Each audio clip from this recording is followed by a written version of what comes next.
और उनमें सबसे बड़ी स्ट्रेटजी जो है वो है रिवीजन की। आपने जब रिवीजन करनी है तो आपने डिफ़िकल्टी लेवल कितना एक रखना है। एक साथ क्या होगा कि आपकी रिवीजन भी होती जाएगी और आपकी प्रैक्टिस भी होती जाएगी। साथ ही की बुक रीडिंग ये है, और बुक रीडिंग ऑर्गेनिक या इनऑर्गेनिक चाहे जो भी है ना, तो वो आपने किस तरीके से revise.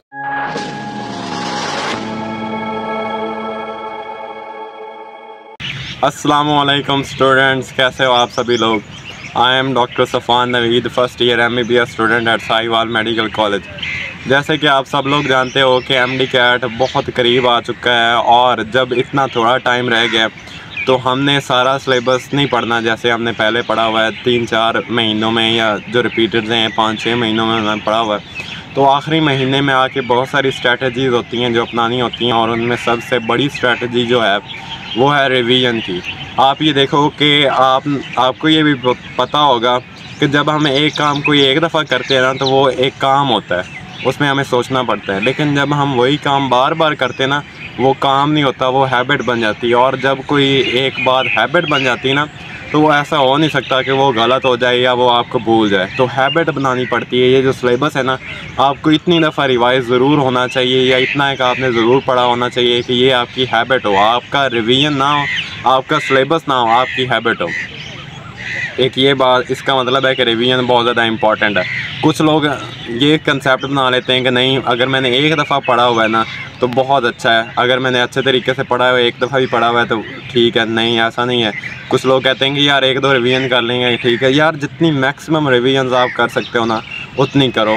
It's the best strategy कि आपने MD CAT में लीड किस तरीके से करना है। अब दूसरी बात रिवीजन में जो मैं आपको बताऊंगा कि आपने जब रिवीजन करनी है तो आपने डिफ़िकल्टी लेवल कितना एक रखना है अपना। आपने देखा होगा कि जब आपने एकेडमी के टेस्ट दिए ना, तो इतना मुश्किल उन्होंने दिया होता है कि आपके बहुत ज़्यादा MCQ गलत होते हैं। लेकिन आपने जब रिवीजन करनी है तो आपने एकेडमी को नहीं देखना कि एकेडमी किस तरीके से टेस्ट दे रही है, एकेडमी में किस तरीके से MCQ आ रहे हैं। आपने पास पेपर लेने हैं, आपने हर एक पास पेपर सॉल्व करना है, पास पेपर ज़रूर सॉल्व करने हैं, और पास पेपर सॉल्व करना है आपने विद इन द टाइम। आपने उस स्ट्रेस लेवल के अंदर अपने आप को लेके आना है कि आपके अंदर एग्ज़ाम का स्ट्रेस हो। आपने ऐसे समझना है कि मैं एग्ज़ाम में बैठा हूँ। आपने वो डिफ़िकल्टी लेवल लेना है, पास पेपर को देखना है कि इसमें कितने एक MCQ मुश्किल हैं, कितने एक आसान हैं, कितना एक डिफ़िकल्टी लेवल है।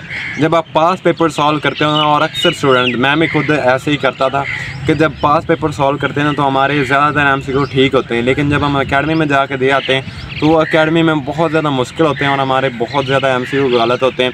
तो बच्चे क्या करते हैं कि डीमोटिवेट हो जाते हैं सबसे पहले तो, और उसके बाद वो कहते हैं कि यार एकेडमी वाले इतने मुश्किल MCQ दे रहे हैं तो मैंने इतना एक डिफ़िकल्टी लेवल पे जाना है, इतने मुश्किल कंसेप्ट पे जाना है। नहीं, आपने जब रिवीजन करनी ना, ख़ास तौर पे इन आखिरी दिनों में, तो आपने सिंपल रहना है, सिंपल कंसेप्ट्स पकड़ने हैं, सिंपल कंसेप्ट्स पे फोकस करना है, बजाय कि आप ये सोचो कि एकेडमी वाले इस तरीके से दे रहे हैं। आपने जो मॉडल रखना है ना अपने सामने, वो आपने पास पेपर्स को रखना है, उसकी डिफ़िकल्टी लेवल के मुताबिक आपने तैयारी करनी है। दूसरी बात ये, तीसरी बात ये है कि आपने सब्जेक्ट्स को रिवाइज़ किस तरीके से करना है। सबसे पहले आ जाते हैं हम फ़िज़िक्स पे। अब फ़िज़िक्स बच्चे सोच रहे होंगे कि यार जो मेरे पास नोट्स है ना, बुक रीडिंग तो इसमें होती नहीं है। जो नोट्स है ना, नोट्स को बस मैं पढ़ता जाऊँ बार बार तो बस इसकी रिवीजन हो जाएगी। नहीं, आपने नोट्स होते हैं ना, नोट्स में स्पेशली होते हैं शॉर्टकट्स, फार्मूलेस, और वो किस तरीके से रिवाइज़ होते हैं वो आपको अप्लाई करने से होते हैं रिवाइज़। तो आपने क्या करना है, आपने कोई भी ऐसी बुक ले लेनी है जो आपने अभी तक प्रैक्टिस नहीं की हुई, जिसमें MCQ कम है, जितना आपको लगता है कि आप उतने रिवाइज़ कर सकते हो या सॉल्व कर सकते हो ईज़िली। तो आपने वो फार्मूलाज पढ़ने हैं और उधर दूसरी बुक के अंदर जो आपने प्रैक्टिस कर लेना है। इसका क्या होगा कि आपकी रिवीजन भी होती जाएगी और आपकी प्रैक्टिस भी होती जाएगी साथ साथ। फ़िज़िक्स की ये स्ट्रैटेजी है। केमिस्ट्री पे आते हैं। केमिस्ट्री में ऑर्गेनिक तो मैंने इस तरीके इतनी अच्छी तैयार की थी ना कि मैं बुक बंद करके चैप्टर एक तरफ से स्टार्ट करता और एंड तक ले जाता। मैं कहता कि यार ये वाला पहला रिएक्शन है, ये दूसरा रिएक्शन, ये तीसरा, इतनी एक रिवीजन मैंने की हुई थी। तो ऑर्गेनिक पे आपने बहुत ज़्यादा फोकस करना है। कुछ लोग कहते हैं कि यार इसका आसान सा तरीका बता दें इसको सॉल्व करने का या इसको याद करने का, तो ऑर्गेनिक पे ज़्यादा फोकस करना है आपने। इसकी प्रैक्टिस भी करनी है, इसके रिएक्शंस, और जो इसके ऊपर कैटलिस्ट वगैरह लिखे होते हैं, कंडीशंस लिखी होती हैं, और इसके मैकेनिज़्म भी आपने देख लेने।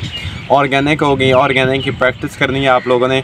मैं ये नहीं कह रहा कि आपने इस दफ़ा बहुत सारे MCQ की प्रैक्टिस करनी है, आपने पास पेपर्स करने हैं और उसके साथ साथ कोई छोटी सी बुक या थोड़े से MCQ आपने सॉल्व करते जाना है। इसी तरह ऑर्गेनिक जो है वो रट्टा है, तो आपने उसकी बुक रीडिंग पे अच्छे तरीके से फोकस करना है।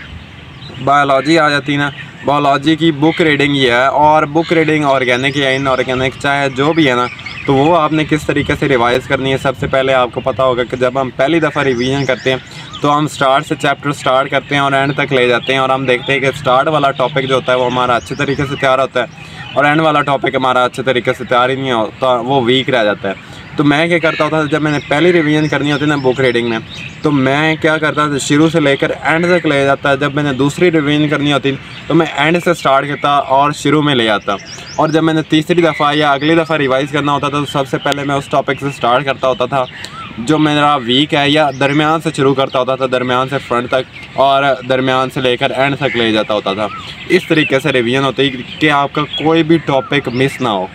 जब आपने रिवीजन करनी ना, बार बार रिवीजन करनी है, तो आपने सबसे पहले वो वाला टॉपिक स्टार्ट करना है जो बहुत ज़्यादा इंपॉर्टेंट है। जो लेस इंपॉर्टेंट टॉपिक्स हैं वो आपने बाद में भी कर सकते हो, ठीक है। आपने रिवीजन करनी है तो आपने डिफ़िकल्टी लेवल को देखना है कि पास पेपर रखने, उसके बाद आपने प्रैक्टिस करनी है थोड़ी बहुत फिज़िक्स के लिए, उसके बाद आपने चैप्टर्स को आपने किस तरीके से रिवाइज़ करना है, आपने पहले स्टार्ट से स्टार्ट करना है। उसके बाद जो इंपॉर्टेंट टॉपिक्स हैं वो आपने ज़रूर बार बार रिवाइज़ करने हैं, चाहे दूसरे टॉपिक्स रिवाइज़ हों या ना हो। इस तरीके से अगर आप रिवीजन करते हो ना, तो रिवीजन जितनी ज़्यादा आप करते हो आप प्रिसीजन के उतने ज़्यादा करीब हो जाते हो। तो आपने रिवीजन इस तरीके से करनी है, रिवीजन मैक्सिमम करें जितनी आप कर सकते हैं। इंशाल्लाह आप MD कैट ज़रूर क्रैक करेंगे। दुआ में ज़रूर याद रखें और मेहनत करते रहें। मिलते हैं आप लोगों से अगली वीडियो में। Thanks for watching. अल्लाह हाफिज़।